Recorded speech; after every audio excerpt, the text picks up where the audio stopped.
foundation is one of the most important parts of any building. And likewise, when it comes to God building a healthy marriage for a man and woman, the foundation is vitally important.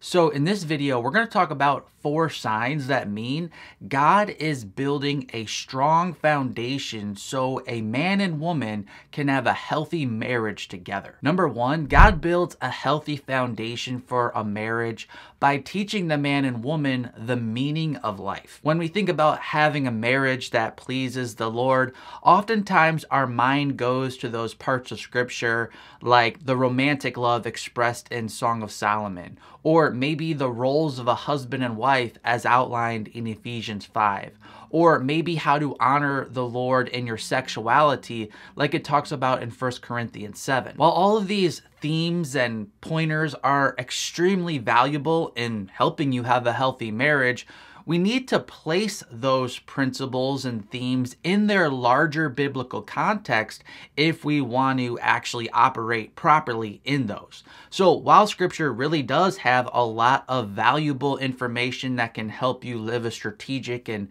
good life in relationships as well, the ultimate goal or the ultimate theme of scripture is not just our personal happiness and living the most effective life and relationships possible. According to scripture, the meaning of life is to enjoy God and glorify Him forever.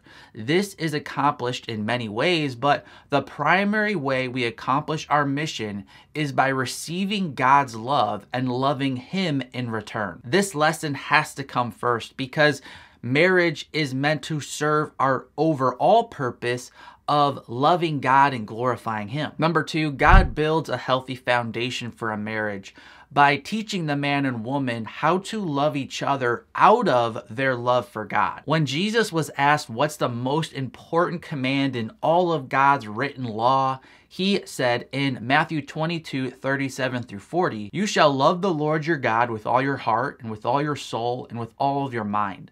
This is the great and first commandment. And a second is like it. You shall love your neighbor as yourself.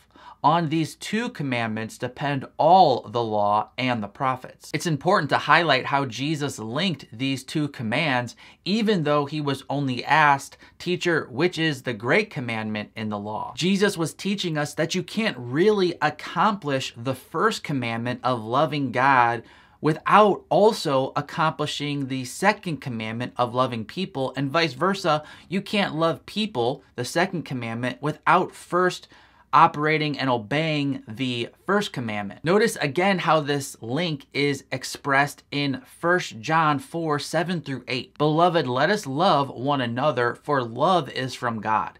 And whoever loves has been born of God and knows God. Anyone who does not love does not know God, because God is love. Why must we love others? Because we are supposed to have the love of God. If you really have the love of God, you will always have love for people." Therefore, when it comes to having a healthy foundation for your marriage, it starts with receiving God's love and loving Him, which then empowers and supports your love for other people. Number 3, God prepares you for a good marriage by teaching you how to go through difficult things in a Christ-honoring way. If you don't know how to swim, every body of water is a danger to you because you could fall in and drown. So the best way to solve this problem is not just to avoid all bodies of water for the rest of your life. That would be a very difficult and basically impossible way to stay safe. Rather, the best way is to learn how to swim. Likewise, if you want to have a healthy marriage that you enjoy, it's not realistic to try to meet someone that you just never have problems with and you avoid all difficulties. Rather, the real way to have a healthy, enjoyable marriage is learning how to deal with the difficult things that eventually always happen. You can't expect to never sin against each other, but you can learn to forgive one another when you do sin. You can't expect to always communicate perfectly, but you can learn how to work through misunderstandings.